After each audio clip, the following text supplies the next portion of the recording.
Nora Voss was 23 years old when she walked into the Harlan County Land Office with mud on her boots, $12.40 in her coat pocket, and a piece of paper that the previous 3 men she'd shown it to had called worthless.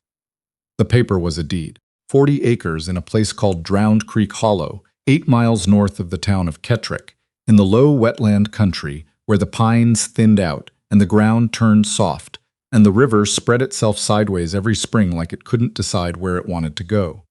Her uncle, Walt Voss, had left it to her when he died in January. He'd left her nothing else. The farm had gone to debts, the horses had gone to the bank, and the deed had come to Nora in an envelope that arrived 2 weeks after the funeral, with a note in Walt's cramped handwriting that said only, "You were always the one who looked at things properly."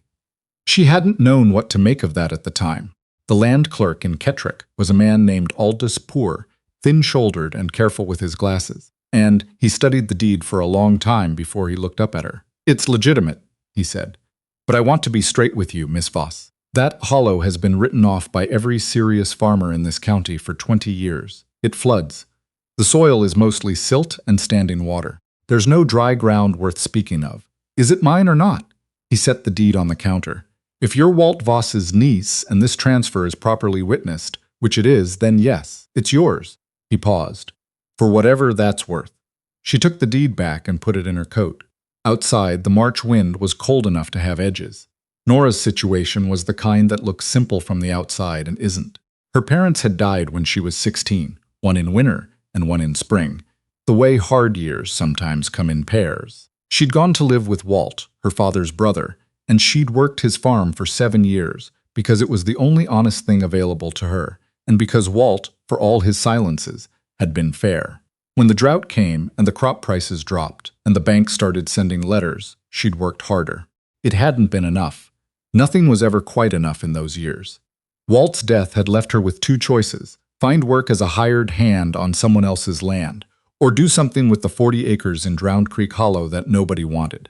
She chose the 40 acres. She walked out of Kettrick the next morning with everything she owned in a canvas pack. 2 changes of clothes, a wool blanket, her father's hunting knife, a small hatchet, a tin cup, a coil of rope, a bag of cornmeal, a jar of salt, and the deed. She had $12.40. She owed nobody anything. She had no horse, no wagon, and no idea what she was going to find when she got there.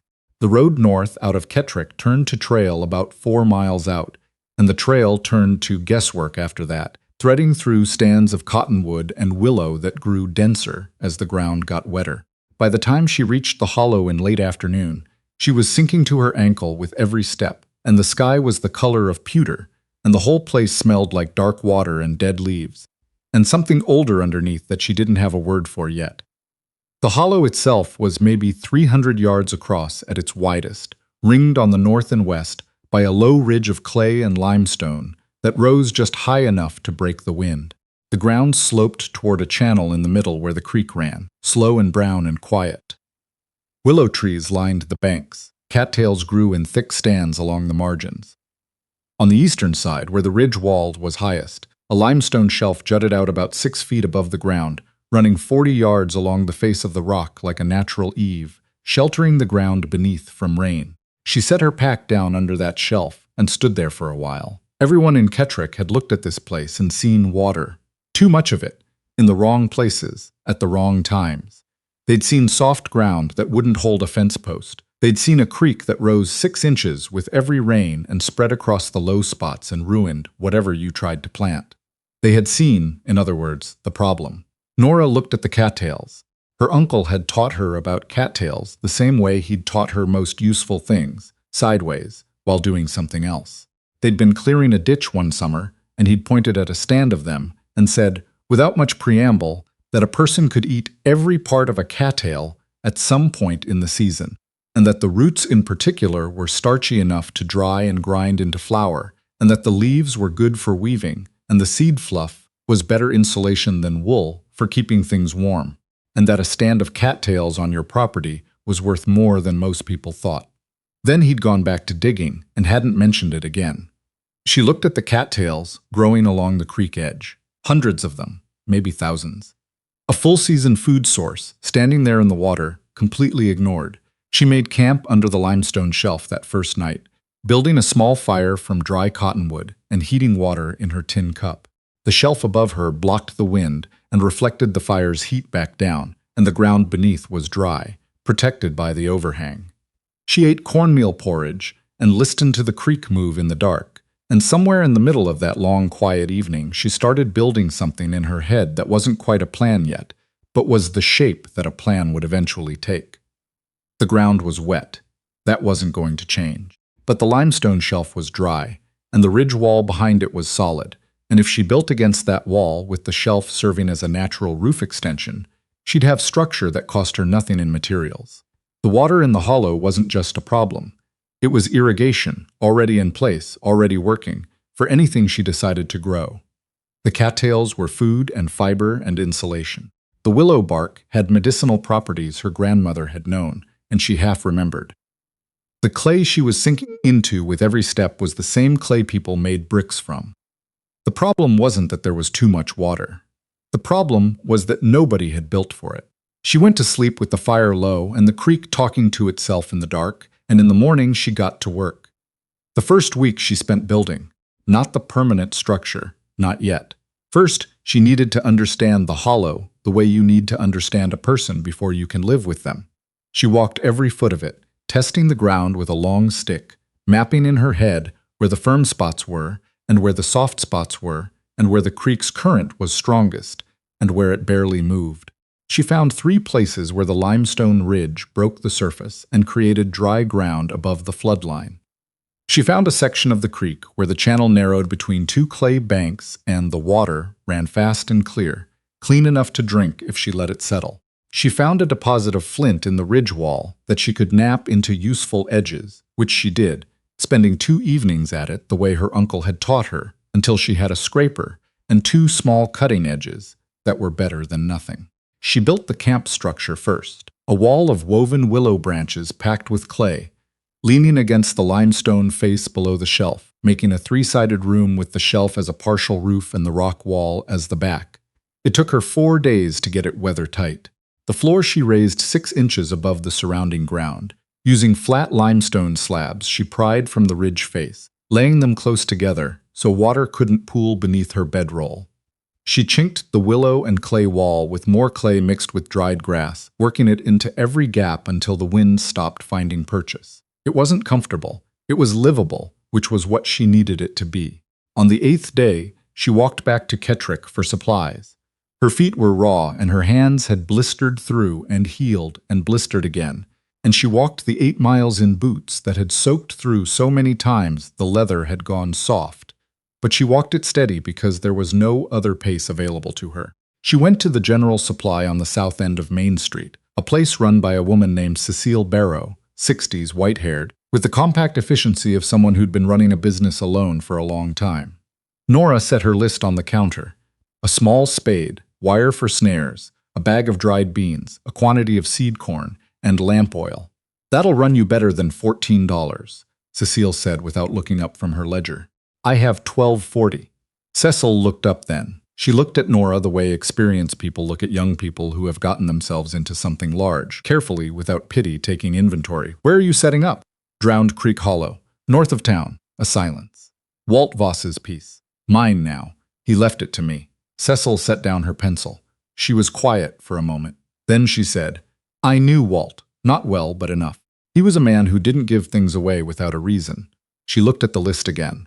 "I can do $11 even for everything on here except the spade. That I can't discount. But I'll add in a packet of watercress seed. Watercress grows in moving water. You've got moving water." Nora counted out $11 onto the counter. "Thank you. Don't thank me. Walt Voss bought supplies here for 20 years, and he always paid on time.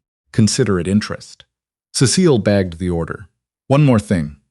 There's a man named Tobias Marsh who runs the timber operation east of the hollow. He's been watching that land for 2 years. He'll come to see you. What does he want with Swampland? The ridge on the north side of your property has a limestone deposit he wants access to. There's a lime kiln operation he's trying to set up. He needs to cross your land to get to it." She handed over the bag. "He's offered every other person who's looked at that deed $60 to take it off their hands. They all said yes." "I see," Nora said.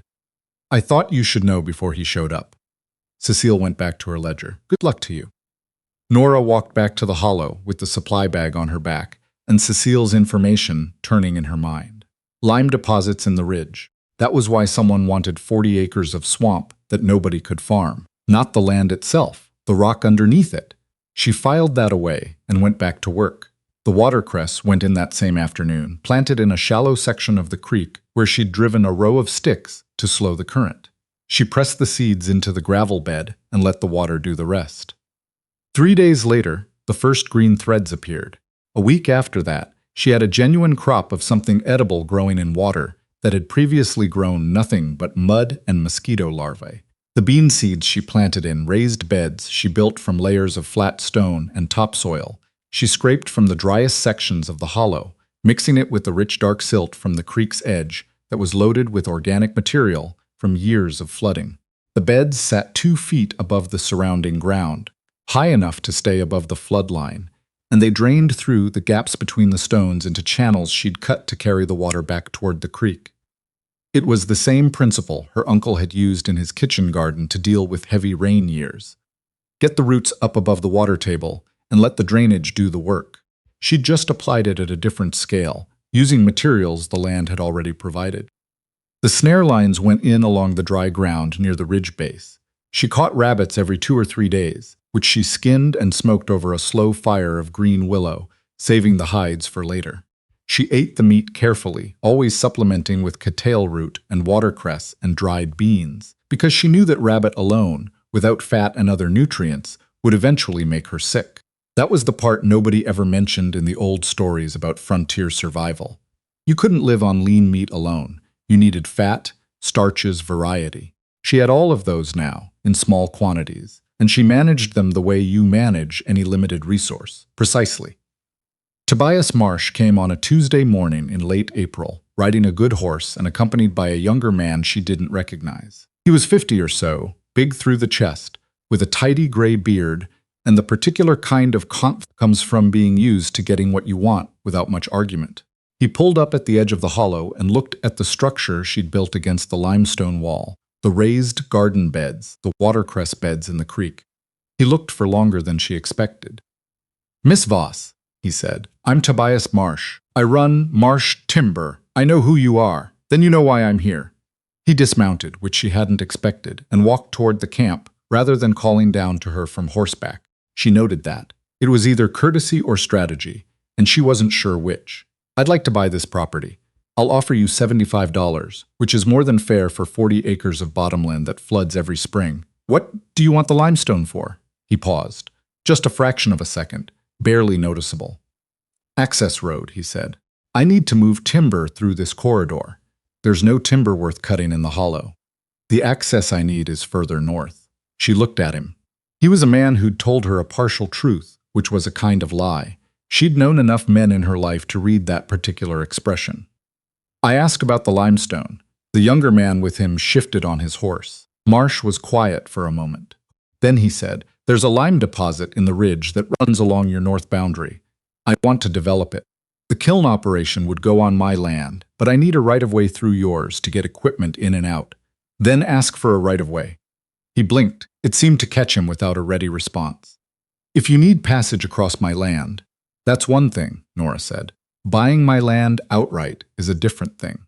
Those are 2 different conversations." Marsh studied her. Whatever he'd expected from a 23-year-old woman standing in mud up to her boot tops, it hadn't been that. "What would you want for a right-of-way?" "I don't know yet. I haven't decided what this land is going to be. Come back in 6 weeks. He put his hat back on. "I'll give you until the 15th of May. "That's generous," she said, in a tone that didn't commit to gratitude. "Safe ride back." He rode out without another word. The younger man gave her a long look before he followed.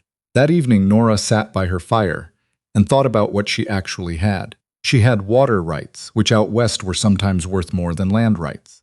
She had a limestone deposit accessible only through her property. She had 40 acres that nobody wanted, which meant nobody was going to fight her for it as long as she stayed quiet and worked fast. And she had a deadline of 6 weeks before a man with resources and patience would start looking for other ways to get what he wanted. She went to sleep early and was up before the sun. The next 6 weeks were the hardest she'd worked since her father's last sick winter, when she'd been running a farm alone at 16. But they were different from that. That work had been a fight against loss, holding on to something that was sliding away. This work was building toward something, and the difference was enormous in ways she couldn't entirely explain. You used the same muscles. You got just as tired, but at the end of a building day, there was something there that hadn't been there in the morning, and that changed the quality of the exhaustion. She found the second limestone shelf on her property by accident, following a deer trail along the North Ridge wall. It sat about 30 feet above the hollow floor, accessible by a steep clay path that she improved with flat stone footholds, and it was large, maybe 40 feet wide and 20 deep, completely sheltered from weather by an overhang of limestone above. Dry, flat, facing south. She stood up there and looked at what she had below her and what she had above, and she started rethinking everything. The flat limestone shelf was solar exposure without being exposed to weather. The soil in the hollow, that rich dark silt she'd been building her garden beds from, was more fertile than almost any surface soil she'd ever worked. The watercress was already growing faster than she could eat it. The cattails were spreading into the sections of water she'd left undisturbed, and they would keep spreading, and that was exactly what she wanted them to do. The creek itself never ran dry because it was fed by springs further north, not just by rain, which meant the water source was reliable in ways that surface farming rarely was. She started building on the upper shelf. The second structure was different from the first, better planned, better built, because she'd learned something from the first one. She used limestone slabs for the floor, laying them level with clay packed between. She wove willow branches into panels and plastered them with clay mixed with dried cattail fluff for insulation, making walls that were surprisingly good at holding heat. She built a small fireplace in the corner, using the flint she'd collected and more clay, with a chimney that drew clean after 2 attempts. Below the upper shelf, she ran a system of split willow channels down the clay slope to divert water from the upper spring into the lower garden beds, giving her irrigation she could control by blocking or unblocking the channel with a flat stone. An older trapper came through the hollow in the 5th week, a weathered man named Sylvester Oakes, who'd been working this country long enough that he moved through it like he'd memorized the terrain. He came down the deer trail from the North Ridge and stopped at the edge of the hollow and looked at what she'd built for a long time before he said anything. "You Walt Voss's girl?" he asked. His niece, same thing, more or less. He looked at the raised beds, the watercress operation in the creek, the channeled irrigation. "Who taught you the willow channel system?" "Nobody. I worked it out." He made a sound that wasn't quite a laugh. "I've been through this hollow 10 years. Always thought it was a waste of good water." He looked at her. "I was wrong. Most people are," she said, "about this place." He ended up staying 2 nights. He was not a talkative man, but what he said was useful. He told her about the spring schedule, which months the hollow flooded hardest, and which months the creek ran low, and when the deer moved through, and when they moved out. He told her that the limestone in the ridge above was good quality, which she'd already guessed, and that Tobias Marsh had been trying to get access to it for 3 years, which she hadn't known. He told her that the county land office had a map of the registered water rights in the area, and that hers, if she bothered to file them properly, would be more significant than most people realized, because the creek that ran through her property was the same creek that watered the lower pastures on 2 of the biggest cattle operations in the county. And, if she controlled the upper portion of it, she had something. "File your water rights before Marsh files anything," Sylvester said on the second evening, in the tone of a man offering a single piece of advice that he expected to be taken. She filed them the following week. The ride to Kettrick and back in a day was hard without a horse, but she made it, arriving at the county office 20 minutes before closing and spending those 20 minutes with the clerk, making sure the paperwork was correct in every particular. The clerk, a young man who looked like he'd rather be somewhere else, told her the filing fee was $3. She paid it. It was nearly a quarter of what she had left. She walked home in the dark, 8 miles, and it was fine. She'd done it before. Marsh came back on the 15th of May as he'd said he would, and this time he came alone. She thought that meant something. A man who comes alone to a negotiation is signaling that he wants a deal, not a fight. She was sitting outside the upper structure when he rode down the trail, and she didn't go down to meet him. He climbed up himself, which told her he'd looked at the property more carefully since his last visit. He looked at the upper shelf. He looked at the structure she'd built. He looked at the view of the hollow below, the garden beds, the channeled irrigation, the watercress in the creek. He stood there for a moment doing arithmetic she wasn't party to. "You've been busy," he said. "I have the raised beds." He pointed at them. "That's not standard practice in bottomland." "No, it works though." He was quiet. Then, "I went to the land office last week. Your water rights are filed." "They are." He sat down on a rock, which she hadn't expected. It was the gesture of a man settling in for a real conversation rather than a performance of one. "All right," he said. "Tell me what you want." Nora had been thinking about this since his first visit. Not obsessively, but carefully, the way you think about a thing you're going to have to get exactly right. "I want a 10-year right-of-way agreement for equipment access across the north section of my property. In exchange, I want a percentage of the lime operation's gross yield for the duration of the agreement. Not flat payment. Percentage." Marsh's expression didn't change much, but something shifted behind his eyes. "What percentage?" 8%. That's aggressive.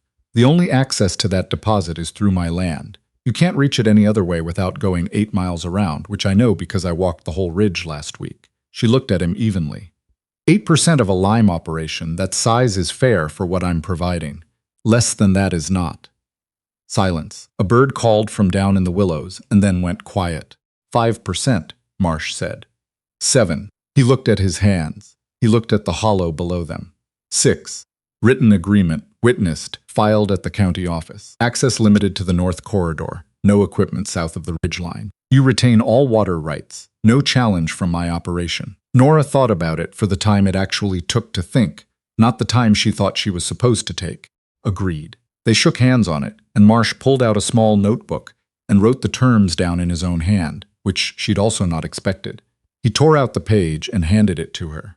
"I'll have a proper document ready within 2 weeks. Don't sign anything that doesn't match this."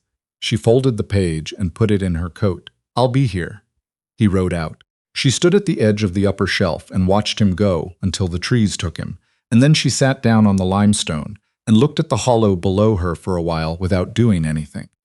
6% of a working lime operation was not a fortune, but it was income, steady and regular, attached to land she already had. It was the kind of thing that compounded over time. She went back to work. June came in wet and warm, the way summers in that country often did, and the hollow went through its seasonal transformation in a way she hadn't fully anticipated. The water rose 6 inches in the first week of rain, exactly as advertised, and she watched it from the upper shelf with her heart going faster than she'd have liked, watching the lower garden beds and wondering if she'd misjudged the floodline. She hadn't. The beds held. The water came up to the base of the stone foundation and stopped. The watercress thrived in the higher water level, spreading sideways into sections she'd left for it. The cattails went into their summer growth, and the hollow, which had been brown and stark in March, was layered, green, and moving. Sylvester Oaks came through again in June. He came down the trail with something tied behind his saddle, a wooden crate that turned out to contain 4 laying hens, which he handed down to her without ceremony. "I'm going further north for the summer," he said. "Can't take them with me. You can have them if you want, or I'll turn them loose." She took them. She built a coop that same afternoon from willow branches and clay, and the lid from a discarded barrel she'd found half buried in the silt along the creek. She put the hens in that evening and found the first egg the next morning, small and brown, still warm, sitting in the corner where she'd laid dried grass. She stood in the coop holding the egg and thought about what her uncle had said in his note. "You were always the one who looked at things properly." She thought she was starting to understand what he'd meant. Looking at things properly wasn't about optimism. It wasn't about seeing the good and ignoring the bad. It was about seeing what was actually there, not what you expected or feared. The hollow had looked worthless because everyone had looked at the water and stopped there. They'd seen the problem and walked away without asking what else the water was doing, or what you could build if you built for it instead of against it. The egg was proof of something, not a big something, but the kind of small, specific, undeniable proof that accumulates over time into something you can rest a life on. She hard-boiled it and ate it slowly. 3 days later, a woman appeared on the trail from Kettrick. She was carrying a basket and moving carefully on the wet ground, dressed practically, in her mid-40s, with the kind of face that had been through things and come out composed on the other side. Her name was Rosamund Tate, and she was the wife of the man who ran the cattle operation 4 miles south, and she explained, been hearing things about what was happening in Drowned Creek Hollow. Cecil Barrow told me, Rosamund said. She was standing at the edge of the hollow looking at the garden beds and the channeled irrigation and the raised structure against the upper limestone shelf. She said you'd built something worth seeing. It's not finished.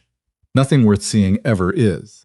Rosamund set her basket on a dry stone. I brought you some things. Dried corn, a bag of oats, 2 jars of rendered lard. Consider it neighborly. She looked around the hollow with the efficient gaze of a woman who'd been assessing land and livestock and practical situations her whole working life. What's the watercress yield like? More than I can eat. I'll buy it. Not a lot, but regular. My husband has been trying to get greens in his diet, and he won't grow them himself. She looked at Nora. I'll pay in coin, not trade. If that works for you, that works for me. Rosamund stayed an hour. She asked practical questions about the beds and the irrigation, and got practical answers. And at no point did she suggest that what Nora was doing was unusual or unlikely to succeed. She treated it as a thing that was already happening, which was, Nora thought, one of the better forms of respect. When she left, she said, "There's a family passing through next week, Hendersons. They're looking for land, and they're practical people. Tom Barrow at the General Supply suggested they might want to talk to someone who knows this part of the county." She picked up her basket. "I mentioned your name."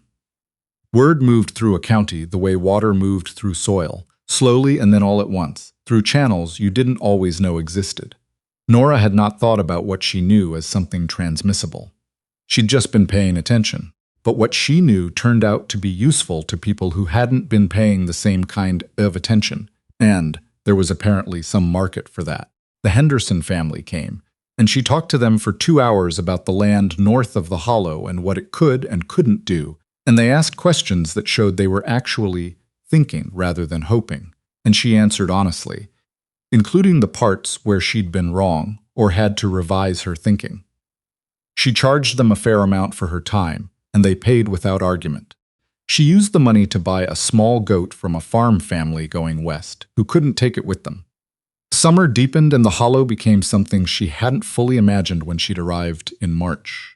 The cattail stands had spread into the sections she'd left for them, and she was harvesting the pollen in summer and the roots in early fall and the leaves year-round for weaving and insulation. The watercress was producing beyond what Rosamund's household needed, and she'd found 2 more buyers in Kettrick, a boarding house cook and the hotel kitchen, who paid a regular price for clean greens in a county where clean greens were scarcer than they should be. The bean beds were producing well.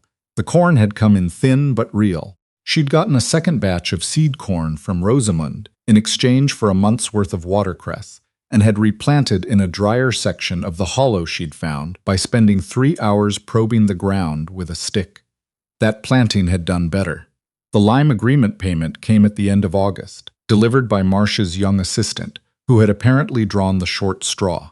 It was less than she'd hoped but more than she'd feared, and she put half of it in a tin box buried under the limestone floor of the upper structure, and used the other half to winterize the coop and buy a bag of winter rye to plant in the raised beds for early spring green growth. Sylvester came back through in September on his way south and spent a night. He looked at the hollow the way Emmett Slade had once looked at something and said it right to her face. "This isn't what I thought it would be. What did you think it would be?" "A camp. Something temporary." He was quiet. "This is a homestead." She hadn't thought of it in exactly those words before, but she looked at the raised beds with their fall planting coming in, and the coop with its 4 hens and the rooster she'd traded for, and the irrigation channels running clean from the upper spring, and the structure on the limestone shelf with its tight walls and working fireplace, and the goat in her corner pen, and the jars of dried cattail root and smoked rabbit and preserved watercress lined along the wall, and she thought he was probably right. "I need to expand the upper structure before hard winter," she said. "I'm going to need room for the goat indoors when the temperature drops. Build your south wall further out. Add a lean-to." You've got limestone for the floor. She built it the following week. October came in cold, as it usually did in that country, with the particular cold that arrives before you've finished preparing for it. The hollow changed again, the green going out of the cattails, the water level dropping as the rain slowed, the mud hardening into something that finally held a boot print without giving way. She liked the hollow in October. It was quieter than summer, less insistent, and there was a clarity to the light that made everything look considered. She was splitting wood at the top of the slope one morning when she heard horses on the north trail, 2 of them, and she went still the way she'd learned to go still when she didn't know what was coming. Tobias Marsh and his assistant. But this time Marsh's expression was different from any she'd seen on him before. Not combative, not calculating, something closer to uncomfortable. He didn't dismount right away. He looked at the hollow for a long moment, at what it had become since May. "I've had an offer," he said finally, "from a land company out of St. Louis. They want to buy the lime deposit and the access rights, which means they need your right-of-way agreement." She waited. "They're offering me considerably more than I expected for the deposit. It would be a clean sale." He met her eyes. "It would also terminate our agreement and substitute theirs, which I'm obligated to tell you would not carry the same terms. They don't do percentage agreement. They do flat payment." How flat? $200 for the right-of-way, one time. 6% of the lime operation over 10 years was going to be worth more than $200. She didn't know exactly how much more, but the operation was only in its 3rd month, and already the first payment had been worth noting. "No," she said. Marsh looked at her. "Nora, a land company has more resources than I do to make things difficult for a right-of-way holder who won't cooperate. I know that. They can challenge the water rights filing. They can lobby at the county level. They can make it expensive to hold what you have. I know that too." She kept her voice even. "The right-of-way agreement we filed is valid and witnessed and dated, Mr. Marsh. If a land company wants to challenge it, they're welcome to try. But the document says what it says, and I'll take that to court before I take $200 for 10 years of access." Silence. The goat made a sound from her pen below. One of the hens objected to something. Marsh sat on his horse for a long time. Then he let out a breath that sounded like a decision being made. "I'll tell them the right-of-way holder won't participate and the deal isn't viable." She hadn't expected that either. "That company will go find another deposit," he said. "There's one on the Harmon property 8 miles east. It's lower quality, but they don't know that yet." He picked up his reins. "I want the lime operation to run its 10 years. It's good lime, and it's a good market, and I built it from nothing, and I'm not selling it to a company out of St. Louis, because they made a generous offer." He looked at her. "You're not the only person in this county who holds what they built." She looked at him. He was not a man she fully trusted, and she expected she never would be. But what he'd said was true, and there was something in it she recognized. "Safe ride," she said. He rode out. November arrived, and with it the first hard freeze. The hollow went silent in a way she'd been told about, but hadn't quite believed until it happened. A stillness so complete, it seemed like the landscape itself was holding its breath. Ice formed on the slow-moving sections of the creek. The cattails stood stiff and pale against a sky that had gone the color of old metal. The limestone shelf above the structure sweated moisture that froze into a thin crust overnight. She had put in 4 months of work to get ready for this. She had firewood stacked inside the upper structure and outside under the limestone overhang. She had food stores that were better than she'd dared hope. Dried cattail root, dried beans, smoked rabbit, last of the summer watercress preserved in salt water, and a bag of cornmeal she'd bought in Kettrick before the first freeze. The hens were in the coop with the goat, and the combined body heat of 5 animals in an insulated clay-walled space was enough to keep the temperature above freezing without additional fire, which she checked twice a day with a hand on the wall.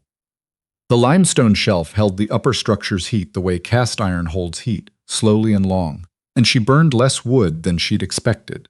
She learned the hollow in winter the way she'd been learning it in every other season, by watching it. The creek kept running through the cold because the springs that fed it were deeper than the frost line and wouldn't freeze. The ice that formed on the still water actually insulated the life below it, and come spring she found that the watercress roots had survived intact under that ice.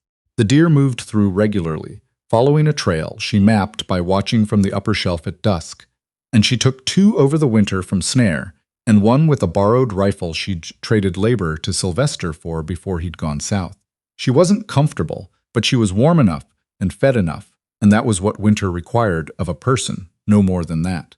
Rosamund Tate came out once in December on a horse suited to the cold, bringing a box that contained a jar of pickled vegetables, a pound of butter wrapped in cloth, and a bottle of something she said her husband made in the fall.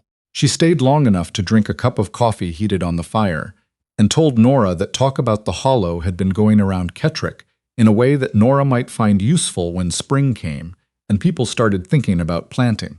"What kind of talk?" Nora asked. "The kind where people say what you're doing out there isn't possible, and other people say they've seen it and it is." Rosamund wrapped her hands around the tin cup. The second kind of talk usually matters more. She left before the light went, and Nora stood in the doorway watching her go, and felt something she hadn't felt much since March. Not hope, exactly. Something quieter, the knowledge that she'd been seen, and by someone with good judgment. February was the hard month. She'd been told it would be, and it was. The cold came down off the ridge in a way that was different from January's cold, drier and more penetrating.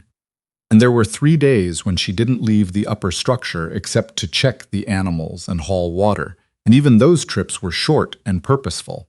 She read the one book she'd brought with her, a practical guide to soil improvement that her uncle had given her 3 years before, so thoroughly that she could recite sections of it. She mended everything that needed mending.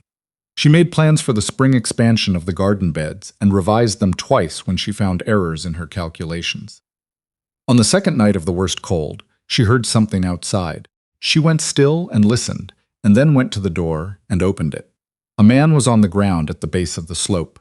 He'd made it off the trail, and then, apparently, run out of whatever had been keeping him moving. He was conscious, barely. And when she got down to him, she could see from the color of his hands what kind of shape he was in. His name was Joel Cutter, trapper, 30 years old, who had been making his way south from his winter camp when the temperature had dropped faster than he'd expected, and his horse had thrown a shoe, and the night had come down hard. He'd seen the firelight from the upper structure and pushed toward it. She got him inside. She did it the way you do things when there's no time to think about them, step by step, methodically. Get him out of the cold, get the wet coat off, get him close to the fire, not too close. She warmed water and made him drink it slowly. She watched his hands, which were the most damaged thing about him, and she put them in water that was barely warm and let them come back carefully, because she'd read about frostbite in the soil book's appendix, which had a chapter on wilderness medicine that the author had apparently included because they thought anyone reading about soil improvement might also need it. He stayed 3 days while the cold held. He was quiet and not difficult, and he helped with the firewood without being asked once he could use his hands again. On the 3rd day, the temperature lifted, and he said he could make Kettrick if he started early. "Your horse?" she asked. "I'll walk it out on 3 shoes. I've done worse. Take a bag of dried cattail root. You'll be hungry before you get there." He took the bag. He looked at the hollow on his way out, the ice on the creek, the still stands of cattails, the garden beds under their frost cover, the goat's pen and the chicken coop and the structure on the upper shelf. "You built this alone?" he asked. "Started alone?" Sylvester Oaks helped with some of it. "Rosamund Tate's been buying the watercress. I know Sylvester." He turned back to her. "I'll tell people the hollow is inhabited, so they know there's shelter if they need it.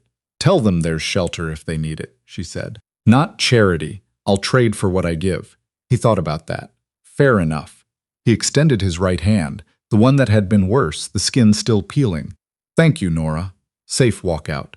She watched him pick his way up the trail, the horse following on its 3 good shoes until the pines took them. The hollow was quiet again.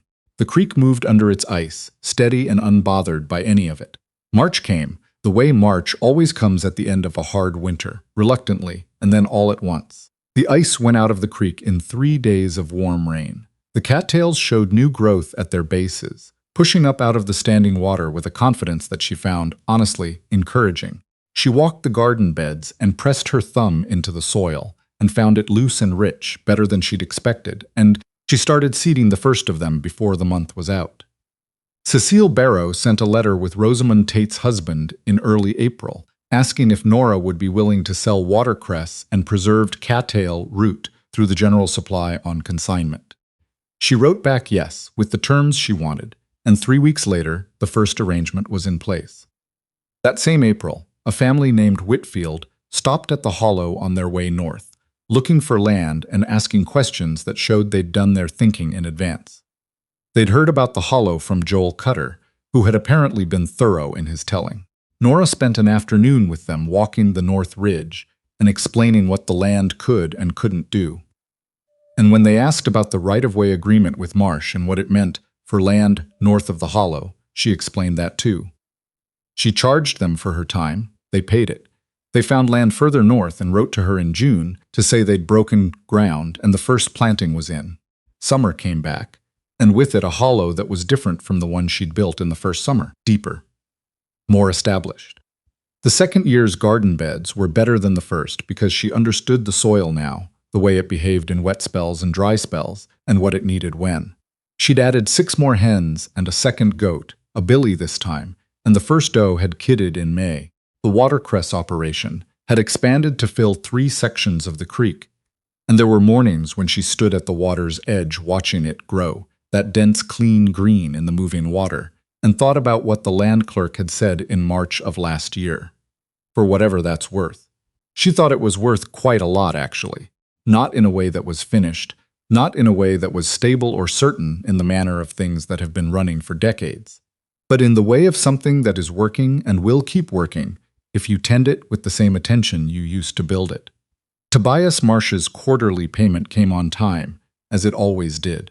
She kept the ledger carefully, every payment dated and recorded, because she'd learned from the experience of watching other people lose things they shouldn't have lost, that documents mattered more than memory, and that a written record was the only kind that held in front of a judge. Her uncle's deed was in the tin box under the limestone floor, along with the right-of-way agreement, the water rights filing, and the letter Marsh had written in his own hand on the day they'd agreed to terms. She took it out sometimes and read it, not because she needed to remind herself of the terms, but because the fact of it still surprised her a little, that a piece of paper her uncle had left her in an envelope, the thing everyone had called worthless, had turned into this. She didn't think of it as a miracle. She thought of it as what happened when you looked at a thing the way it actually was, rather than the way people had decided it was. The hollow had never been worthless. It had been misread. There was a difference, and the difference was the kind of thing that a person could spend a whole life learning to see. In September, a year and a half after she'd first walked into the county land office with $12.40 and a deed nobody wanted, Nora Voss sat on the limestone shelf of the upper structure in the late afternoon light, watching the shadow of the ridge move across the hollow below. The creek ran clean between its banks. The cattail stands were going gold for fall. The garden beds were in their final harvest, and the shelves inside the upper structure were stacked with what she'd put by for winter, more than last year, better organized, the result of knowing what she'd need because she'd been through one winter and paid attention. She had done this alone, and then less alone, and then with the slow, practical support of people who had come to see what was possible here and had decided that knowing it was worth something. She had done it by looking at what the land already was and building from there, which her uncle had known she would do, she thought, even before she'd known it herself. She wasn't finished. There was never a point at which this kind of work was finished.